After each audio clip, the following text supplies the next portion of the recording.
Hello everybody and welcome back to Pravus Gaming and more Plague Inc. Evolved Custom Scenarios. Alright, topical reference. Let's go for Resident Evil because everyone's making a Resident Evil scenario nowadays because of the remake of Resident Evil number 2. None of these are the ones that I subscribe to. Well, that's irritating. Hang on.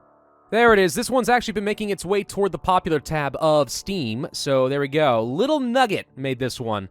After seeing no decent Resident Evil scenarios, I decide to make my own. I hope it lives up to your standards. The symptoms are based heavily on the T-virus. All feedback and constructive criticism is accepted. This scenario might be too easy for some players. It's my first time fully custom. I apologize in advance. If it gets enough support, might just create another one based on the last Plagueis. Disclaimer, I don't own Resident Evil. It is a property of Capcom. Okay. Well, it isn't a crow virus, which makes a lot of sense, I suppose.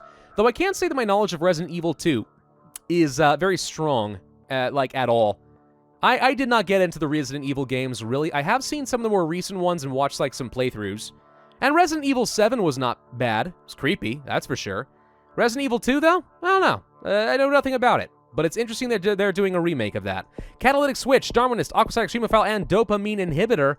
Normal difficulty. Nah, you know what? Let's ramp it up to Brutal. Why not? Let's ramp it up to Mega Brutal. Screw it! T-Virus! Before you start, I wish to say thank you for downloading. I hope this scenario is decent, and that it might make it to the front page of the workshop. I tried my best on this scenario. I hope you enjoy. Some background. For those who don't know what the T-Virus is, it is a viral weapon created by Umbrella Corp. In short, it turns people into zombies, but can also mutate other forms of life into monsters. How horrifying. Let's start in Saudi Arabia, as we often do. The game is in 1998, by the way, which, is that the day, or is that the year that Resident Evil 2 released? I don't know. That actually would be very appropriate if so, though. Alright, Necrovirus, huh? So my question is this a balanced scenario where I'll actually be able to get to the zombies quickly and efficiently? We'll find out. T-Virus testing. Umbrella will take prisoners from death row to test the T-Virus on. Increases mutation chance and infectivity. Zoonotic shifts, blood, saliva, and evolutionary genome. Virus splits its genome into smaller molecules, increasing the likelihood of a viable mutation during transmission or when a T-Virus creature is killed / badly hurt. So really, whenever our zombies die, there's a chance of a mutation? I didn't know that was a thing. Is it a thing? I have to check sometime. Symptoms. Insomnia. That's our only option to begin with. Abilities. Umbrella Scientists. Begin to experiment with the T-Virus. Increases mutation chance. So, who in the comment section is actually a fan of the Resident Evil series? And not just watching people on YouTube, although that's perfectly legitimate. Please watch people on YouTube. Support us. That'd be great. But actually play the... Is it something really worth getting into? Again, most of my exposure to Resident Evil came in the form of Resident Evil 7. Which, again, was creepy as heck, but pretty good. Not bad for a horror game. It was alright. But the earlier games, going all the way back to the beginning, I don't really know much of anything about it. And I haven't really watched anyone play the latest remake. Maybe I should, though. Do we want to continue with Saliva, or do we want to go to Gastrointestinal Expansion? I guess we'll go for Gastrointestinal Expansion for that good amount of infectivity. And do I care about T-Virus? Not the mutation chance yet. I will want that later. Let's instead go for some insomnia and photophobia. It says it reduces infection rates, but that's probably okay for this early in the scenario. Fever. Increase in temperature causes general feeling of sickness and reduces concentration, slowing research speed. So the reason I'm focusing down some of these symptoms right now is primarily with the idea of getting to the zombies ASAP, because being able to access those zombies, especially in Mega Brutal, turns out it's a very, very powerful strategy. Not sure I want to ramp up the severity that much, though. Let's just instead move back to, let's say... I'm going to go to Zoonotic Shift. Mutation chance is not a bad thing. Ultimately, it will end up saving me a lot of points later. Insects for the hot climates? Yes, I will do that. That leads to Insects level 2 for Corpse Transmission, which is also pretty good, you might imagine, for the zombies. I want rodents. Do I care about bats? Bats are pretty good. Good lord, that's a lot of infectivity. Alright, sure, why not? Let's go ahead and have the Saudi Arabian bats. Arabian bats! Bite your face, spreading the disease. Delirium mutated for free. Sweet. Coma. Neuropathic effects in the brainstem cause loss of consciousness and sometimes death, significantly harder to cure. Not that they've even bothered trying to cure me at this point. They don't even know that I exist, but they will. Oh boy howdy, you better believe that they will. Ominous. What do we want to do now? I think I will go for the rodents. I mean, mutation chance really can't hurt me in a necrovirus is the thing.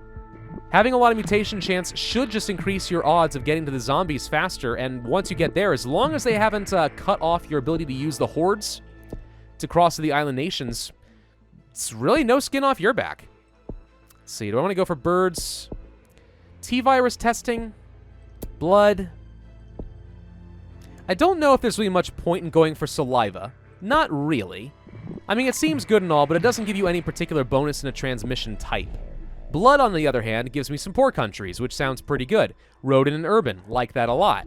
I don't need corpse transmission yet, and I don't need lethality from it yet. Birds probably makes a bit of sense for the land transmission to help me spread a little bit faster. All right, so we're starting to get around on all the continents, which is really what you're looking for. Let's go back to the symptoms. Cytopathic reanimation. All right, we have found it. Let's go for the umbrella scientists. Animal test subjects. Begin to take animals out in the wild to experiment with, increasing mutation chance. Hidden labs. Begin to build labs underground or in isolated parts of the world to decrease the severity and increases mutation chance.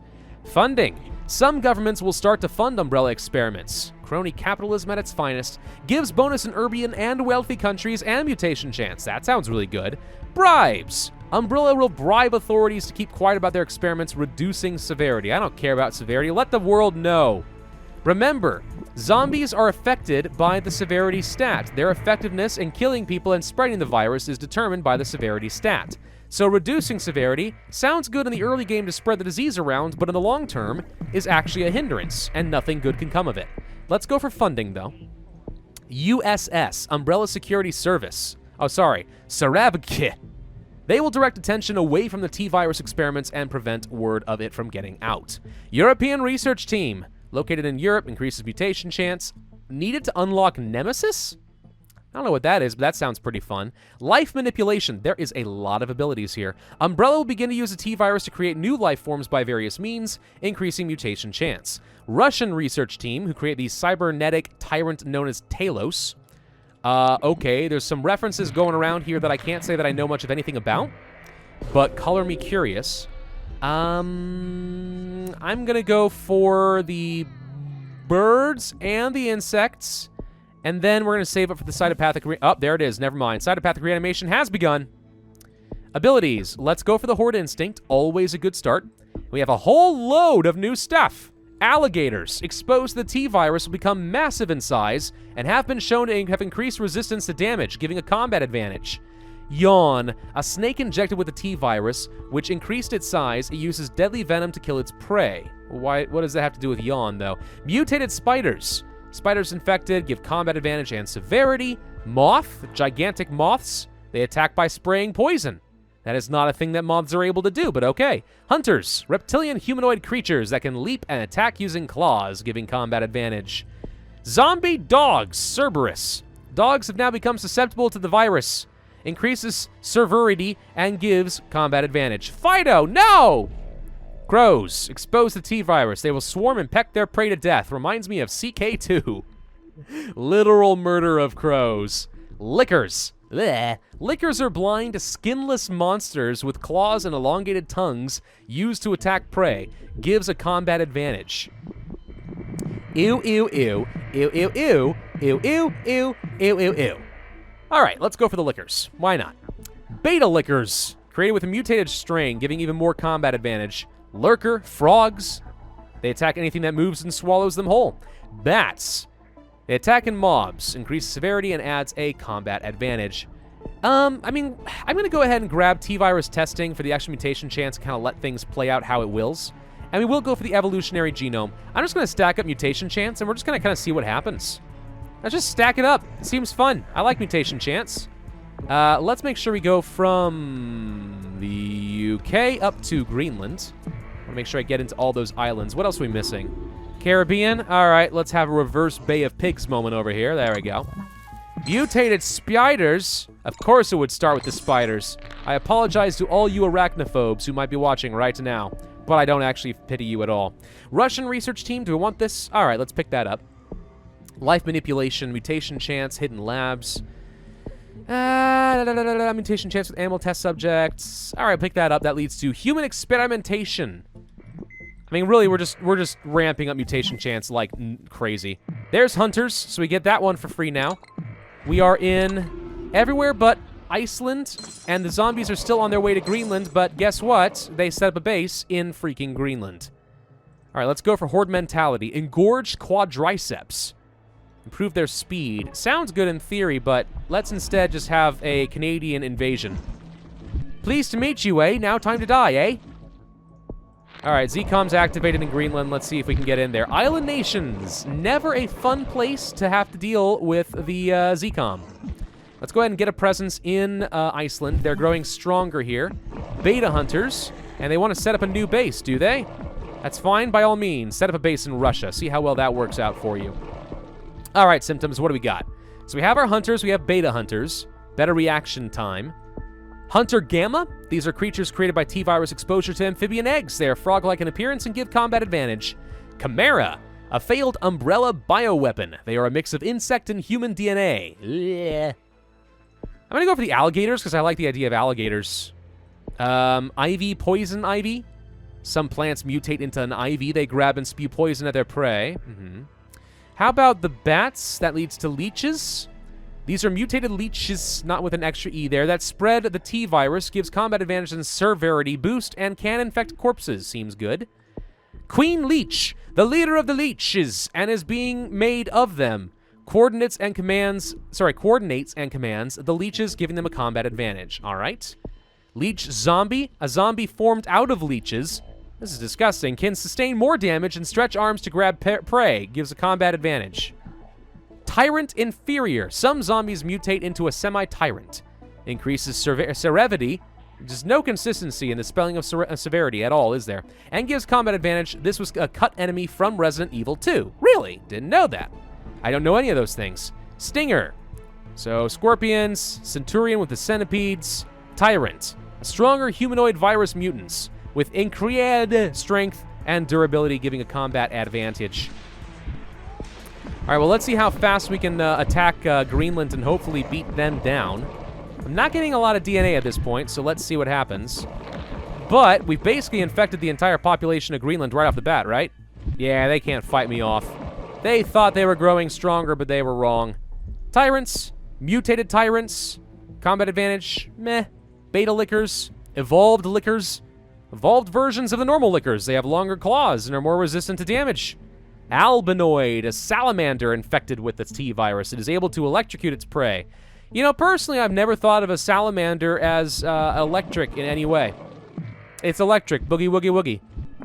You know, I remember being corrected. I think Valen was on stream or was actually in, I think it was actually in a Plague Inc. scenario that salamanders are not a reptile, they're an amphibian.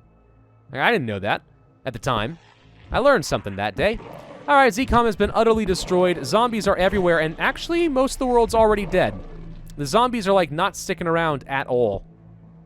Let's see. We'll go for Chimera. That leads to Brain Sucker and Drain Demos. Okay, let's infect the dogs for good measure. Parasite. T-virus moth. It will burst out of the Hearst's chest. You'd think, though, that the parasite would be affected with the moths over here. But instead, we have wasps. Eliminators. Primates infected with the T-virus have shown increased stamina and muscle mass. There's a lot of freaking content here. Gosh dang, though. Like, how the heck am I supposed to get through all that? No wonder there was so much mutation chance. Okay, I mean, hey. I don't know the authenticity of the content, you know, and how it really fits with Resident Evil. Some of the stuff I certainly recognized. Other stuff like liquors and stuff, I don't know. It's probably from an older game. But it seems good, and even on Mega Brutal, that was not outrageously difficult. Seemed perfectly fine to me. So, yeah, I would have to guess that it is extremely easy on normal difficulty. Nonetheless, I think it's a pretty good scenario. Definitely better than some of the other Resident Evil scenarios I have tried out, so well done on that front at the very least. 414 days, 9% cure progress, 62,908 points, 2 stars. I'm going to go ahead and upvote it. Yes, well done for a first scenario. As far as improvements, I think, if anything, you may have too many symptoms and abilities. It may be worth streamlining things a little bit better, just so that there's... I don't want to make it linear. You don't want to have a linear path in Plague Inc., but if you have too many options, it kind of feels like you're not really making too much progress, right? It's very easy to get overwhelmed and kind of bogged down with too many symptoms to manage. So I would recommend trimming out a little bit of that, tightening it up, maybe cut it down by a third, and I think you're going to be in the right place. Besides that, regular grammatical mistakes and stuff, easily fixed. Thank you very much for watching, everybody. Hope you enjoyed, and if so, I hope you hit that like button, leave a comment, and subscribe, hit that notify bell, and I will see you guys next time.